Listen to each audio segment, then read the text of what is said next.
నమస్తే welcome to ఇహా నేను మీ షన్విత. పేదలకు సహాయంగా ఇందిరమ్మ ఇండ్లను ఇవ్వాలని, ఇందిరమ్మ ఇండ్ల పథకాన్ని అమలు చేస్తున్నామని సీఎం రేవంత్ రెడ్డి గారు తెలిపారు.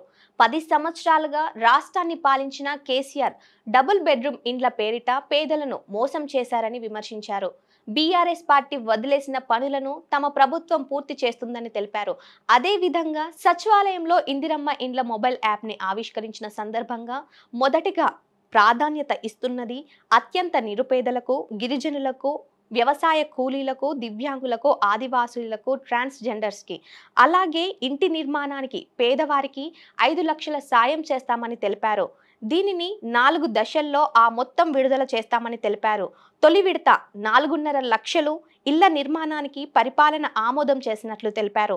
అదేవిధంగా ప్రతి మండలంలోనూ ఇందిరమ్మ ఇళ్ల కోసం ఒక మోడల్ హౌస్‌ని ఏర్పాటు చేస్తామని తెలిపారు.